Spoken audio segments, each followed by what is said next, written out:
Welcome back to Joe Stunner Boxing. I hope you're having a good weekend.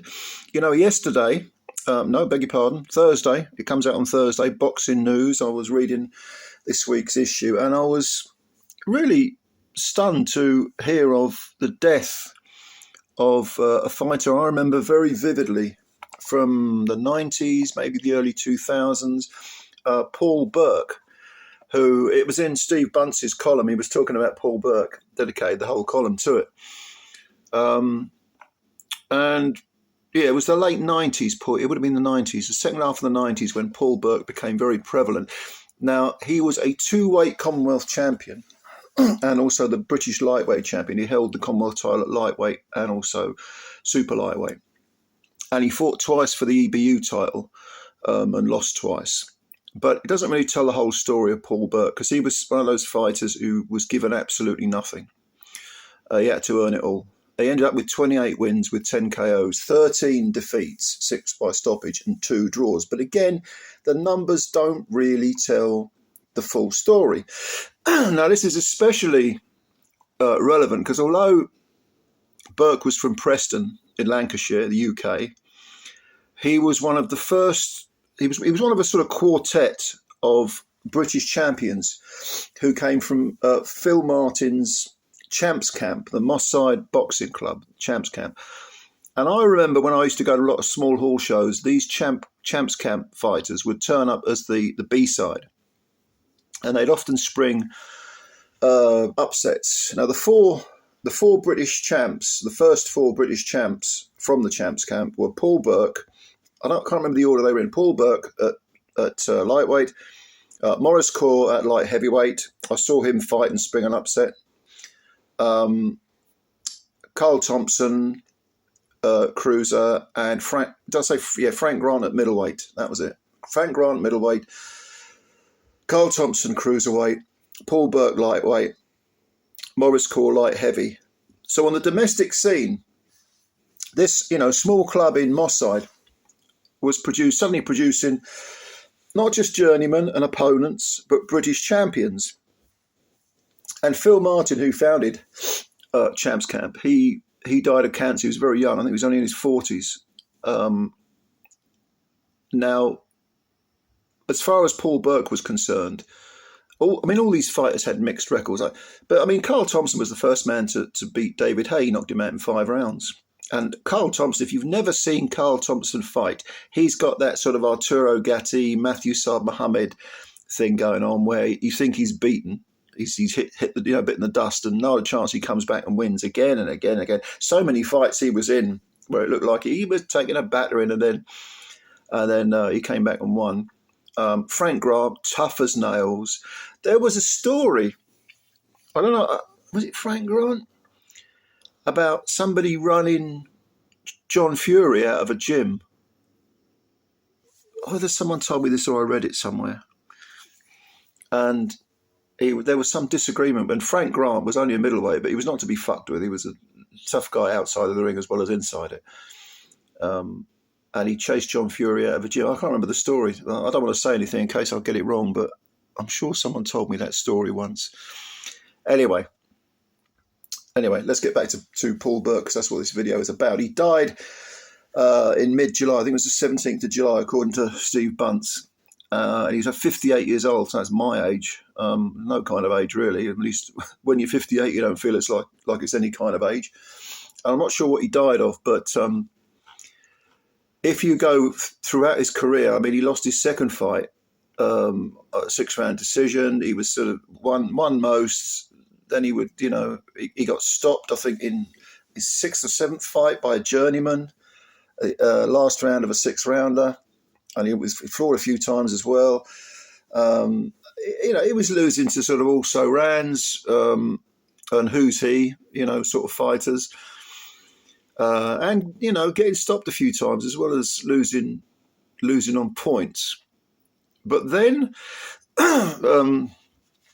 he got this golden opportunity to go over to France and fight Jean-Baptiste Mendy, who was a very highly thought of French fighter, French lightweight, who he held, I think it was the WBC lightweight title very briefly. I think he lost it in his first defence, but he was a world champ.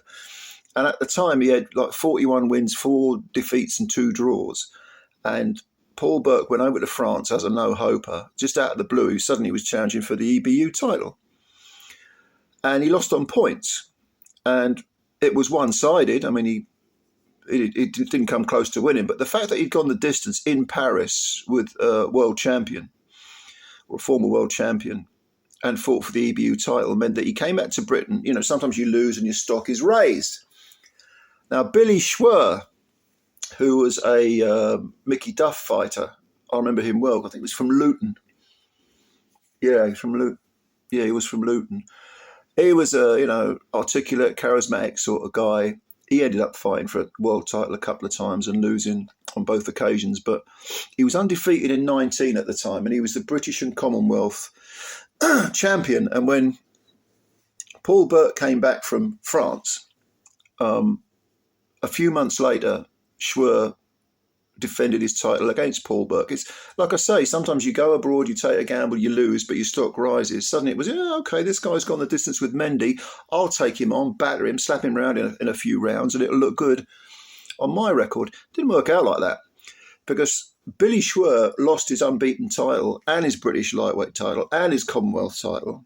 He lost his unbeaten record, I should say, by being stopped in 7 rounds on cuts. And he was a bit prone to cuts. I think he fought one of the Ruelas brothers, Rafael Ruelas, for the IBF lightweight title, and he got stopped on cuts in that. And he gave Ruelas, who was a decent champion, he gave him a good fight, but he got cut in several places.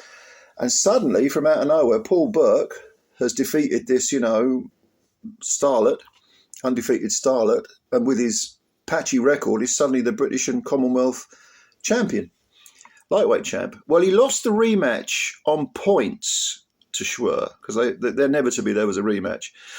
And then he went over to, I can't remember where it was. It wasn't France, was it? Anyway, he fought a guy called Rashid Lawal, who was a decent fighter, for the EBU title, which was vacant. So he got a second bite of the EBU lightweight cherry. Lawal was Danish, I think, so it might have been in Denmark, this fight. But Lawal stopped him. Lawal stopped Burke in 4 rounds. And then he fought for the vacant British lightweight title against Michael Ayres, who was a very good fighter. And he got stopped in 6 rounds. So you were thinking, okay, Paul Burke, he had his little moment in the sun when he beat Schwer the first time, but his career's coming apart at the seams.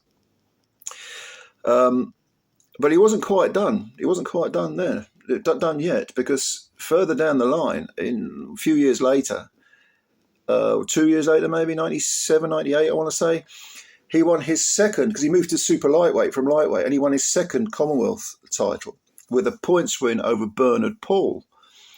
And then he went over somewhere in Africa. I can't remember where the fuck it was, and got basically jobbed.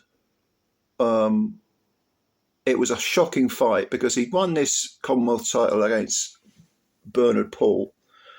He went over to Africa and fought a guy called Felix Bowalia, I think his name was.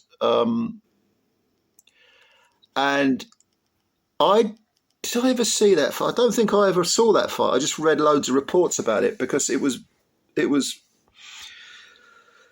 given a lot of press for the wrong reasons. Don't forget, these were pre-internet days, but there were big articles about it, because Felix Bowalia died in that fight. He won a points decision. I believe in the last round, the round was actually cut short, because Bowalia was just having the shit beaten out of him, and had done for most of the fight.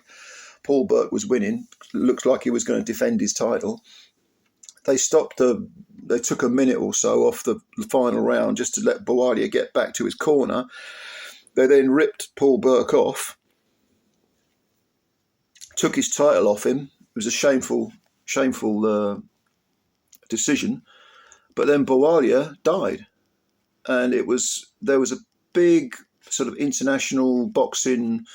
I think it was in the Congo or Zambia or somewhere like that. I can't remember the exact country. I know it was in Africa. There was a big controversy because everything about that fight stank. And of course, Boalia lost his life, won the title, but lost his life, which is appalling, of course. You know, very, very shoddy, very poor health and safety measures for that fight. And Burke, of course, lost his he lost his title, the final title that he won. But I think he had one more punt at the old title, the 140-pound Commonwealth title against Eamon McGee, and I think he had a rematch with Bernard Paul and got stopped as well. He got stopped in those 2 rounds. Eamon, they were towards the end of his career, and he was losing to people that he would have stopped. I think he fought Eamon McGee twice. I know he got stopped on one occasion, but anyway, he was picking up the paychecks. I think let me get this right now. I'm doing this from memory, but I think he beat Eamon McGee he won the Commonwealth title back from Eamon McGee. And then he lost it in the rematch, if memory serves. But this would have been 1998, 1999, something like that. And did he? No, he beat. Yeah, I should have done some research. I'm doing this off memory, but I think he had 2 fights with Bernard Paul, and he won them both actually. And one was a retirement or a stoppage. One was a points win, and one was a retirement or a stoppage. Anyway, look, my mind isn't what it should be. This is what I say. When you get older, you forget all this shit. You think you know it because you've known it for decades. And then when you get older, your brain turns to fucking cottage cheese and pulls out your ears. But the point is that Paul Burke, as a Commonwealth champion, he held 2 weights. And he made very good defences against good men. And he was also briefly a British champ. And this came from having absolutely no one behind him. I mean, like I say, the Champs Camp originally, he was almost a founding member of it. No one gave him anything. So despite his 28-13-2 record, he was a lot better than that. And he was stopped 6 times, a couple of draws in there as well. But he was a good fighter. And like I say, I repeat, him, Frank Grant, Carl Thompson, and Maurice Corr, those 4 fighters, I saw all of them on small hall shows. And I remember Maurice Corr getting a draw with another former Commonwealth champion, Welsh lad, who fought Nigel Bennock's name I can't remember. I can remember a lot of those guys. They used to wear yellow shorts, Champs Camp, just kind of imitating the Kronk. But Paul Burke was a good little fighter. And, I just wanted to mention him because these guys, they get forgotten in the midst of time. Boxing was not, it was a sort of leisure centre, small hall show, pre-internet age. It was pretty much a cult sport back then.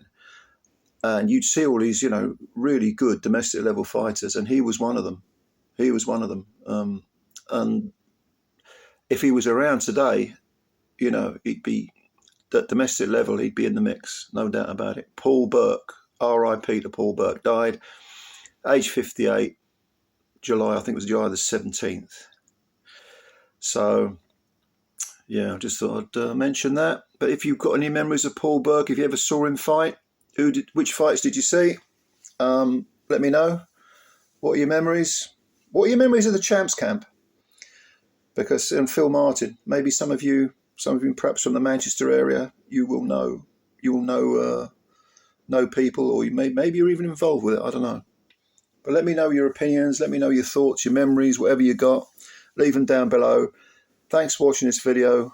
Please hit the like button and also subscribe to the channel if you're new. And rest in peace, mate. Thanks for the memories. Bye for now.